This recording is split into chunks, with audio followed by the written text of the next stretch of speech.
CM Siddaramaiah ಮೇಲೆ ತಿರುಗಿದಂತಹ ಪ್ರತಾಪ್ ಸಿಂಹ ದಸರಾ ಉದ್ಘಾಟನೆಯ ಬಾನು ಆಯ್ಕೆ ವಿರುದ್ಧ ಗುಡುಗು. ಯಾವ ಮುಸ್ಲಿಮರು ಒಂದು ಟಿಪ್ಪು ಜಯಂತಿ ಮಾಡಿ ಅಂತ ಹೇಳಲಿಲ್ಲ.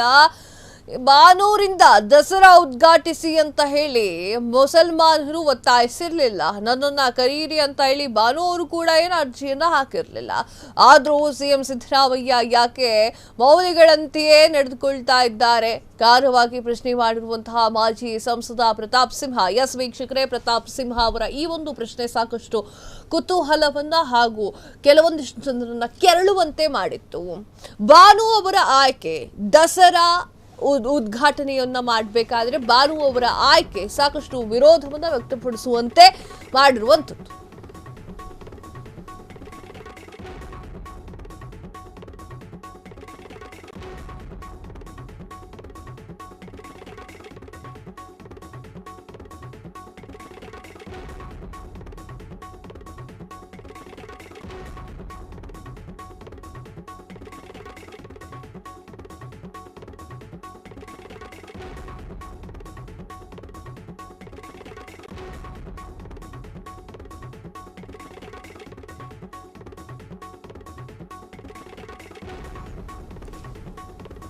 ಸಿದ್ದರಾಮಯ್ಯ ಅವರ ವಿರುದ್ಧವಾಗಿ ಪ್ರತಾಪ್ ಸಿಂಹ ಸಿಡ್ಡು ಹೊಡೆದಿದ್ದಾರೆ.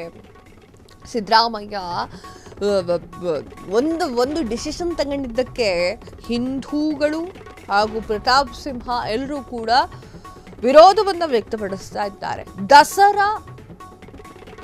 ದಸರಾ ಉತ್ಸವ ಏನಿತ್ತಲ್ಲ ಅದನ್ನ ಉದ್ಘಾಟನೆ ಮಾಡಲಿಕ್ಕೆ ಭಾನು ಅವರಿಗೆ ಒಂದು ಪರ್ಮಿಷನ್ ಒಂದು ದೃಷ್ಟನ ಕೊಟ್ಟಿದ್ರು. ಆದರೆ ಭಾನು ಅವರ 2023ರ ಆ ಒಂದು ಭಾಷಣ ಎಲ್ರಿಗೂ ಕೂಡ ಕೆರಳಿಸುವಂತೆ ಮಾಡಿತ್ತು.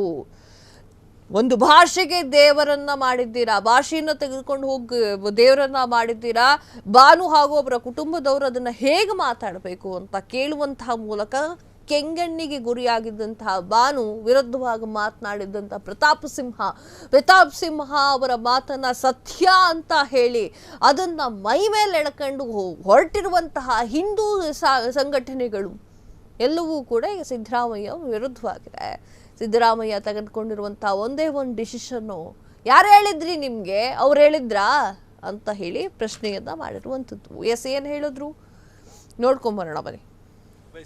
ಶಿವಕುಮಾರ್ ಅವರೇ, ಸಿದ್ದರಾಮಯ್ಯನವರು ಬಾನು ಮುಷ್ತಾಕ್ ಅವರನ್ನ ಯಾಕಾಗಿ ಇಲ್ಲಿ ದಸರಾ ಉದ್ಘಾಟನೆ ಕರೆದಿದ್ದಾರೆ ಅಂತ ತಿಳ್ಕೊಂಡಿದ್ರೆ, ನಿಮ್ ಪಕ್ಷ ಕಾಂಗ್ರೆಸ್ಗೆ ಇವತ್ ಬಂದು ಸಿದ್ದರಾಮಯ್ಯನವರು ಸಮಾಜವಾದಿ ಹಿನ್ನೆಲೆಯಿಂದ ಬಂದು ಹೊಕ್ಕಿದಾರೆ. ಅಲ್ಲಿ ನಿಮಗೆ ಕಾಂಗ್ರೆಸ್ನವ್ರಿಗೆ ಮೂರ್ಖರಿಗೆ ನಿಮ್ಗೆ ಅರ್ಥ ಆಗ್ತಾ ಇಲ್ಲ. ಅಹಿಂದ ಅಂತ ಬಂದು ಕಾಂಗ್ರೆಸ್ ಒಳಗಡೆ ಸೇರ್ಕೊಂಡ್ರು. ಅದಾದ ನಂತರ ಯಾವ ಮುಸಲ್ಮಾನರು ಬಂದು ಕರೀಲಿಲ್ಲ, ಟಿಪ್ಪು ಜಯಂತಿ ಮಾಡಿರೋ. ಯಾಕಂದ್ರೆ ಮುಸಲ್ಮಾನರು ಸಾಲಿಡ್ ಆಗಿ ನನ್ನ ಜೊತೆ ಹಿಂದಿರ್ಬೇಕು, ಕಾಂಗ್ರೆಸ್ನವ್ರು ಏನಾದ್ರು ಕೂಡ ಅಲ್ಲಾಡ್ಸಕ್ ಬಂತು ಅಂತಂದ್ರೆ ಮುಸಲ್ಮಾನರೆಲ್ಲ ನನ್ ಜೊತೆ ಇದ್ದಾರೆ ಅಂತ ಬ್ಲಾಕ್ ಮೇಲ್ ಮಾಡ್ಬೇಕು. ಹಾಗೆ ಅಹಿಂದ ಅಂತ ಅನ್ಕೊಂಡ್ರು, ಬ್ಯಾಕ್ವರ್ಡ್ ನನ್ನ ಜೊತೆ ಇದೆ ಅಂದ್ರು, OBC ನನ್ನ ಜೊತೆ ಇದ್ದಾರೆ ಅಂತಂದ್ರು. ಈಗ ನೀವು ಚೇರ್ನ ನವೆಂಬರ್ ನಲ್ಲಿ ಎಳೆದ್ ಬೀಳಿಸ್ತೀರಿ ಅಂತ ಅವ್ರಿಗೆ ಗೊತ್ತು. ಅದಕ್ಕೋಸ್ಕರವಾಗಿ ಮುಸಲ್ಮಾನರು ನನ್ನ ಜೊತೆ ಇದ್ದಾರೆ ಅಂತ ಜೋರಾಗಿ ಇನ್ನೊಂದ್ಸರಿ ಅಬ್ಬರಿಸೋದಕ್ಕೋಸ್ಕರ ಈ ಬಾನು ಮುಷ್ತಾಕ್ ಅವ್ರನ್ನ ಕರೆದಿದ್ದಾರೆ. DK ಶಿವಕುಮಾರ್ ಅವರೇ, ಇದನ್ನ ಅರ್ಥ ಮಾಡ್ಕೊಳ್ಳಿ. ಸಿದ್ದರಾಮಣ್ಣ ನಿಮ್ಮನ್ನ ಕುರ್ಚಿಯಿಂದ ದೂರ ಮಾಡೋದಕ್ಕೋಸ್ಕರ ಇದ್ ಮಾಡ್ತಿರೋದು.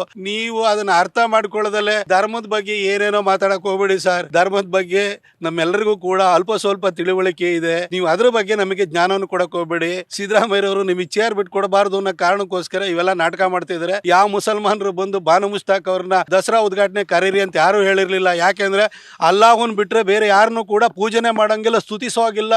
ಅಲ್ಲಿ ವಿಗ್ರಹಾರಾಧನೆ ಅನ್ನೋದು ನಿಷಿದ್ಧವಾಗಿದೆ.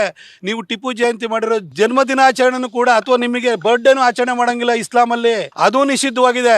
ಇನ್ನು ಟಿಪ್ಪು ಜಯಂತಿ ಮಾಡಿರೋ ಯಾಕೆ ಮಾಡಿರೋ ಮುಸಲ್ಮಾನರನ್ನು ಕೂಡ ಸಿದ್ದರಾಮಯ್ಯನವರು ಮಂಗೆ ಮಾಡ್ತಾ ಇದ್ದಾರೆ. ಅದು ಅರ್ಥ ಆಗ್ತಾ ಇಲ್ಲ. ಶಿವಕುಮಾರ್ ಅವರೇ, ನಿಮಗೂ ಅರ್ಥ ಆಗ್ತಾ ಇಲ್ವಲ್ಲ ಸರ್? ಮುಸಲ್ಮಾನರಿಗೂ ಇದು ಅರ್ಥ ಆಗ್ತಿಲ್ಲ. ಸಿದ್ದರಾಮಯ್ಯನವರು ನಮ್ಮ ಓಟ್ ಮೇಲೆ ಅಷ್ಟೇ ಕಣ್ಣಿಟ್ಟಿದ್ದಾರೆ ಅಂತ ಏನ್ ಮಾಡಿದ್ದಾರೆ ಇವರು? 7.25 ವರ್ಷ ಆಯ್ತು ಮುಖ್ಯಮಂತ್ರಿಯಾಗಿ. ಏನಾರು ಮಾಡಿದಿರಾ? ನೀವು ಅಲ್ಲದೆ ಮೊಹಲ್ಲಾದಲ್ಲೇ ಇದ್ದೀರಿ, ದಲಿತರು ಕೇರಿಗಳಲ್ಲೇ ಇದ್ದಾರೆ, ಉಳಿದವರು ಇವು ಟ್ಯಾಕ್ಸ್ ಕಟ್ಟಿ ಸಾಯ್ತಾ ಇದ್ದಾರೆ. ರಾಜ್ಯಕ್ಕೆ ಏನಾದ್ರು ಬಂದಿದೆಯಾ? ಕುರ್ಚಿ ಮಾತ್ರ ಸಿದ್ದರಾಮಯ್ಯನವ್ರದ್ದು ಭದ್ರವಾಗಿದೆ. ಇದನ್ನ ಅರ್ಥ ಮಾಡ್ಕೊಳ್ಳಿ ಸರ್. ಅದ್ರ ಜೊತೆಗೆ DK ಶಿವಕುಮಾರ್ ಅವ್ರಿಗೆ ಹೇಳಲಿಕ್ಕೆ ಬಯಸ್ತೀನಿ. ಶಿವಕುಮಾರ್ ಅವರೇ, ಸಿದ್ದರಾಮಯ್ಯ ಕ್ಷಣ ಕ್ಷಣದ ಸುದ್ದಿಗಳಿಗಾಗಿ ಫ್ರೀಡಂ ಟಿವಿ ಸಬ್ಸ್ಕ್ರೈಬ್ ಮಾಡಿ, ಲೈಕ್ ಮಾಡಿ ಹಾಗೂ ಫಾಲೋ ಮಾಡಿ. ಹೊಸ ಸುದ್ದಿಗಳ ನೋಟಿಫಿಕೇಶನ್ಗಾಗಿ ಬೆಲ್ ಐಕಾನ್ ಮೇಲೆ ಕ್ಲಿಕ್ ಮಾಡಿ.